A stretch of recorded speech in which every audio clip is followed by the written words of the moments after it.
Alright guys, it's time finally for the Battle of Sekigahara on Let's Play Basara 3. Alright, so we've gotten through all 8 fights on Ieyasu's campaign, and it's finally time to go take on Mitsunari once and for all. So, just like in real history, the country has been split about 50-50. So we have an equal amount of generals on the Eastern Front as we do on the Western Front. I will make parallels occasionally throughout the game to the actual allies of each real East and West army from the real Sekigahara, but this is essentially one of the most famous battles in all of the Sengoku era, or of Japanese history, period. And it was this battle that actually allowed Ieyasu to unify the country and finally bring everyone under one flag, which really changed the history of the country forever.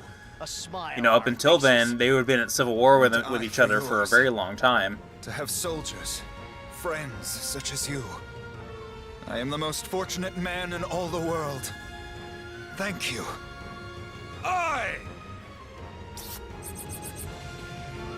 Alright, so let's readjust our setup one more time. We've made it all the way up to level 24. We have our fully unlocked combat sandbox for Ieyasu with all the abilities we care about. I definitely want to change my support character, though. I can get a little extra damage with another accessory slot here, which is pretty nice.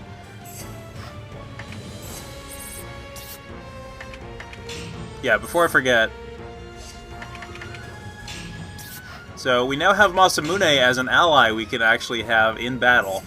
He doesn't have any really special abilities, like he doesn't give us increased money or increased experience or anything like that, or he doesn't have a particular affinity against a particular type of enemy. But he does deal lightning elemental damage, obviously, and he'll be a nice ally to have. And I just want to have him on the battlefield of Sekigahara with us so he can get his just due revenge on Mitsunari as well. So it's only fitting.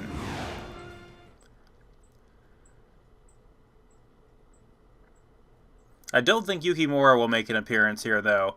So, typically with Sekigahara, again, this is the exact same map, no matter who you're playing as. Depending on if you are part of the Eastern Army or the Western Army, you will start at a different point of the map and try to get to the other point to defeat the enemy general, of course.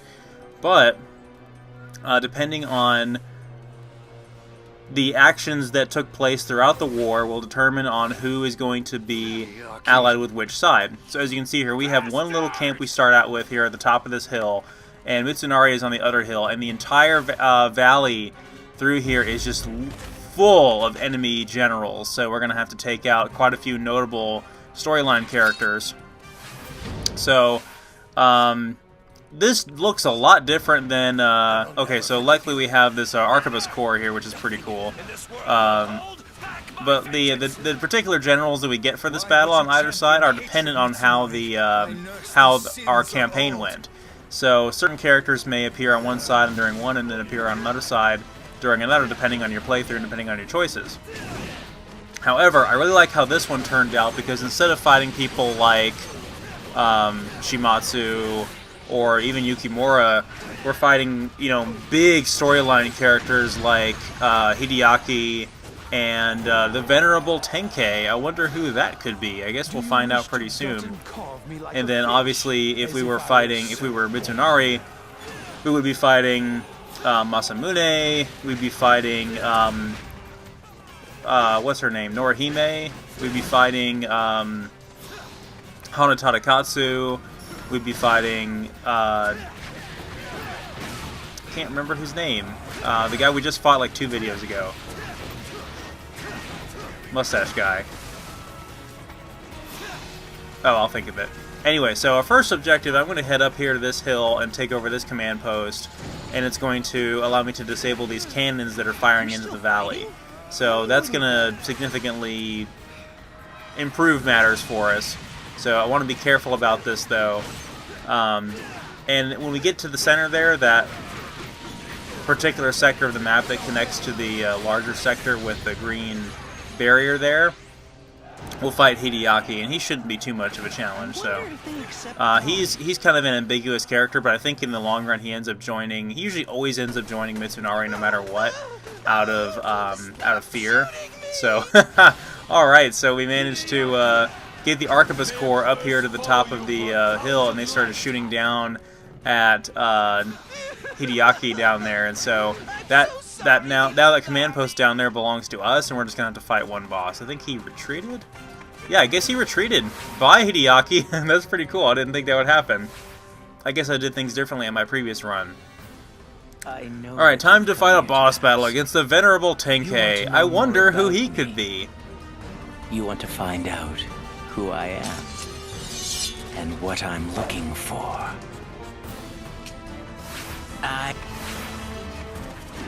Yeah, it definitely makes sense to be fighting Tenkei here at Sekigahara, because it's clearly like a good versus evil thing here. Nobody looks more evil than he does. So I'm not going to say too much about him, because there are storyline reasons later on in the game that he ties into, so he sort of just takes a back seat to things right now. But there's an evil plot going on with him and Oichi and somebody we remember from the first two Basara games, but is not around in this one, and I think you guys know who I'm talking about.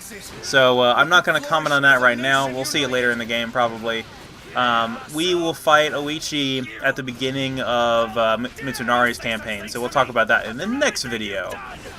But obviously, he dual wields scythes that are pretty dangerous, and he's using his Basara attack right now, which he has this black and green aura that looks pretty badass. He siphons the health of our soldiers away sometimes, and I think he still has that orb attack that's really nasty, but we're not worried about him because we have justice on our side, and we can, punch straight through things like we're from Street Fighter or something. Good job filling up our Basara gauge there, Tenkei.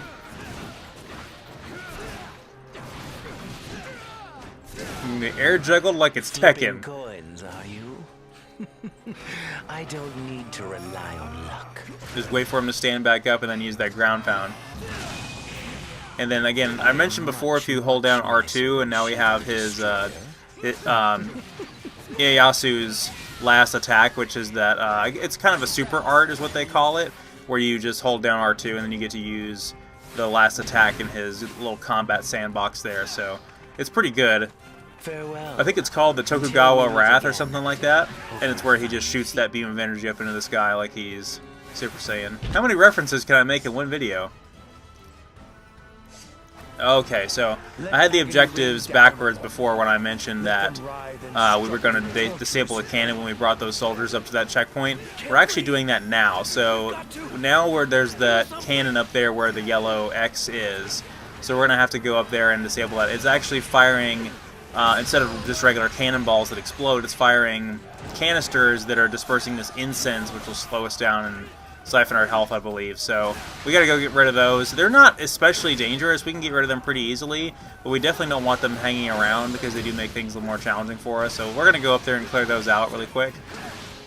At this point, I'm just absolutely loving Ieyasu's combat. Like, he does a different... The initial punch in his melee combo is different if you're sprinting into it than it is if you're standing still. And a lot of times that's a good way to get things started. And if you hold down and use the charged punches, then you really get to see each little detail of his animation and how many hits per frame there are. Well, I shouldn't say how many hits per frame, but how many frames hit in his attack, because you can see it in sort of slow motion, and that's pretty cool.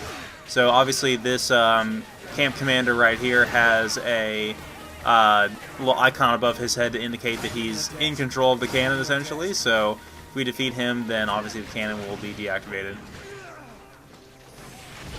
So the interpretation of Sekigahara in the game is a lot different than in the anime or the movie, because obviously they had to make it a linear stage, and they had to have it make sense, and have it look epic and all that. And I have absolutely no gripes with the way that they portrayed Sekigahara in the game. It's dark, it's gritty, everything is on fire. There's like no signs of like wildlife or foliage anywhere. It's just gray and rock faces and, you know, wooden barricades that are like shoddily made and falling apart. It's really grim and dark. You know, the sky is clouded and everything is there's an orange glow from the sunset. So we saw the eclipse earlier, which an actual eclipse happened here in Georgia as the time of making this video a couple weeks ago, maybe a month ago at this point. And there was actually the Basara fan group was actually talking about doing like a Sekigahara style photo shoot during the eclipse, but it never happened. And of course, I don't know any Mitsunari cosplayers, or else I would volunteer them for that, but that would be pretty cool. So we have a little mini-boss thing here called the Death Chariot, and certain enemies in the game will have this. It's a real pain in the ass to get this thing cornered. Basically, I would recommend, there's a auto soft lock-on that the game does with this enemy, so you can stay locked onto it, and yet you don't actually lock onto it, because this game doesn't have a lock-on feature, but it doesn't need one. It's totally fine without it. Just avoid it, wait for it to crash into the wall, and then go ham on the core there, which is totally fine. It actually worked out incredibly well in my favor this time through. In my test runs, I would chase this guy around for minutes on end, and you know, it would take forever for me to actually get some damage in on him, and I would just take so much damage in the process. Ooh, we got a large health pickup there, which was incredibly useful because I needed it. The entire body of this enemy will take damage if you punch the mechanical horse thing or if you punch the chariot, it doesn't matter. But obviously, when he's standing still, the core is emitting the incense, and he also can shoot flames out of the side, so we want to handle that. And you may glimpse it approaching. You feel it coming, don't you? I can feel it in my bones. Please, join me as it rains down upon us. We shall see who is the first to be blessed, to suffer eternally.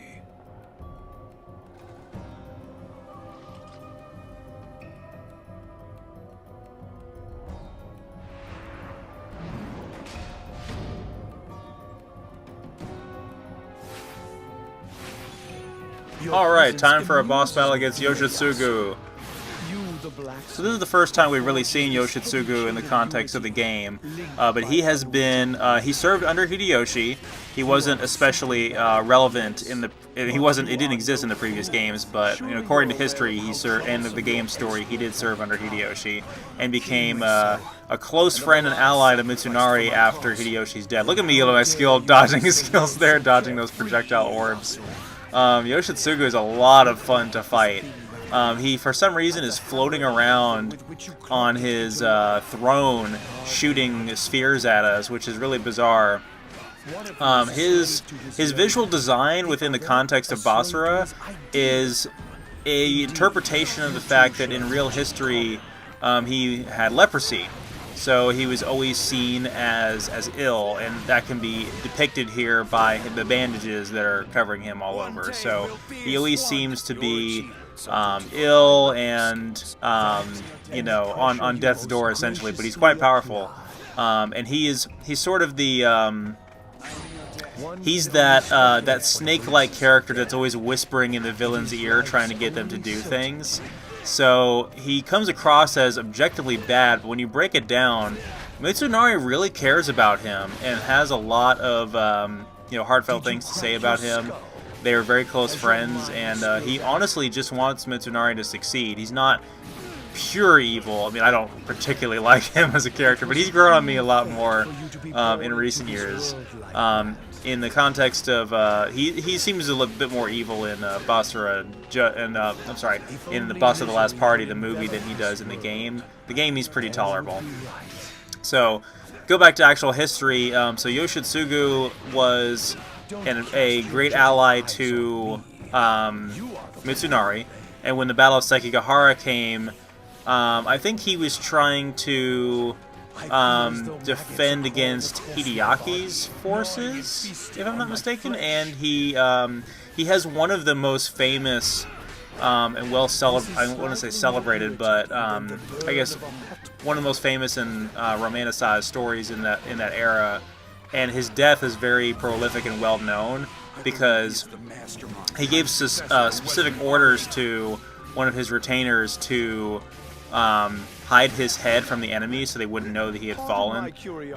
So he impaled himself on a spear, and his ally cut his head off at that point. And so his death was very tragic, and that's a very well-known story from what I tell, from what I can tell. So anyway, so we're actually running dangerously low on health here. Yoshitsugu is kicking our ass, but we managed to defeat him. So in Basara, Judge and Yoshitsugu is pretty villainous as well. He always has all these brooding scenes. I'm trying to find some more health before we go up to fight Mitsunari, because I'm totally not prepared to fight him at this level of health. Like we've had a lot of violence there. So you see, Mitsunari actually cares a lot about him, and he has a very emotional scene with him in the movie. They have a lot of dialogue back and forth together in the game. But anyway, in Judge End, I think I mentioned this about Kojiro before, that Kojiro is always the one to defeat like the B villain, the villain sidekick, and I think that's actually a really cool honor for him, because he's not, a main character, but the fact that he gets to defeat a very major antagonist, I think is really cool. So he defeated Akachi Mitsuhide in Season 1, he defeated Takanaka Hanbei in Season 2, and he has a great one-on-one fight with Yoshitsugu in Judge End, which is one of my more favorite moments of Judge End, when we get to see the two of them fight. I'll be quiet for this Though scene. you have spoken your pretty speeches, even now, I still see right through you. Ieyasu, your sins have found you out! Mitsunari. Now, bow down in reverence to Lord Hideyoshi. Beg his forgiveness for your crimes, and then offer up your life as penance. I cannot. My cause is righteous. It always has to be this way dealing with you, doesn't it? You ignore your own ambitions, pretending to cling to your moral superiority, while challenging Lord Hideyoshi's dreams of unification! You are deluded, Mitsunari. But know this, I will unite this country, with or without you! How much will it take before you're satisfied? How much? Even the last of my allies you wooed to your side with your forked tongue! How am I supposed to live? What am I supposed to do now? Mark well my words. I will never surrender, Ieyasu. Even if I find myself alone. Even when I lay gasping on my deathbed, I will never forgive you!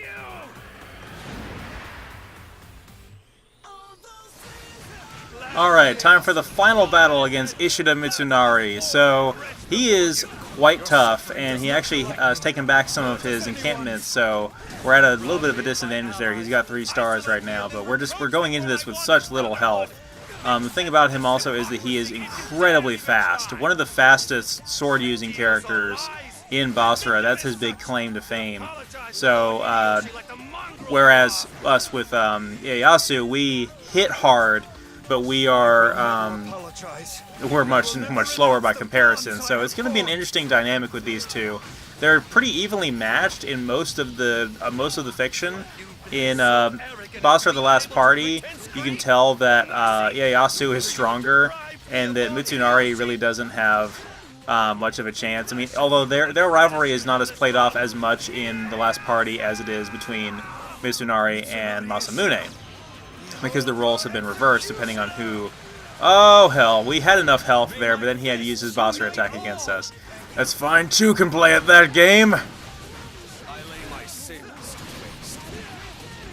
Luckily, we have Masamune up here with us. He didn't take any damage from my Basara attack as he was recovering from his own animation. And this is pretty clutch. I may have to take that command post too if I'm going to gain any ground over here. There's a couple more chests I could potentially get some health from, but it's pretty limited. Worst case scenario, if I have any hope to win this, and there's no health around, I could always run around the map with critical health until my Basara gauge automatically fills, and then just do that over and over again until I defeat him. But even then, the chances are very slim that I would avoid getting hit. Really, I get hit by one of those spear soldiers while trying to take the command post. Okay, Basara gauge is full. I should be able to shake him a little bit. I'll be talking more about Mitsunari's character in the next video, in the next couple videos, because we'll be playing as him very soon in the next campaign. But their dynamic is really interesting. I love this rivalry. It's everybody's most favorite storyline in the entire Basara continuity, and probably in the entire Sengoku era itself, because you know, just how important it is to Japanese history, but also in the context of the story, they really make it into a beautiful, beautiful tragedy almost. Mitsunari's entire purpose was to serve Hideyoshi, and when Ieyasu killed Hideyoshi for his own ideals, which again, most people can consider it was an objectively good act because Hideyoshi was a bad guy, but again, Ieyasu is an idealist. So everyone else that's fighting in the free-for-all civil war that is the Sengoku Jidai, they don't necessarily agree with Ieyasu, so it's very hard for everyone to see what he did as true and just. So it's a very interesting dynamic. But the tragic part is, the real reason why Mitsunari was so angry is he just wanted his friend back.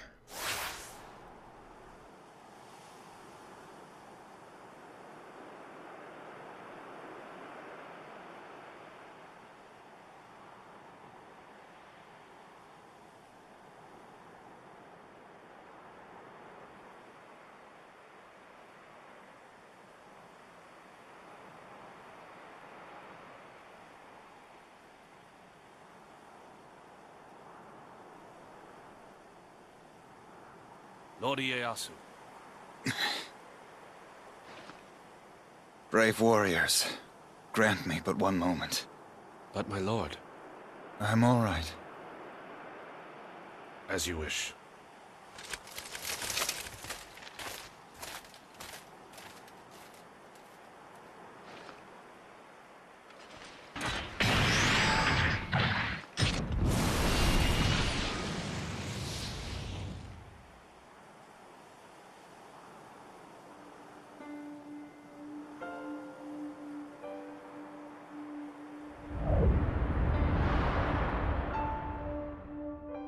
I've devoted my life to his lordship Hideyoshi.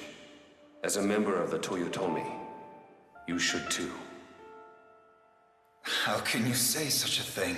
A man's life is his own. Why live it as his lordship's pawn? I had thought you would appreciate the virtue of loyalty.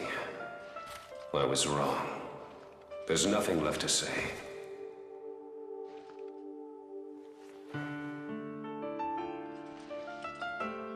Mitsunari, you're making too much of this, my friend. Then bow your head in apology. Your pride is unseemly. Mitsunari, my debasing myself does you no honor. You prefer your hollowed-out words and empty ideas? Is that all you're worth, Ieyasu? Mitsunari, watch out! Why did you save me? Do you think I can't defend myself? Be gone. May you die alone like a dog! Hateful words. How can you speak them so easily?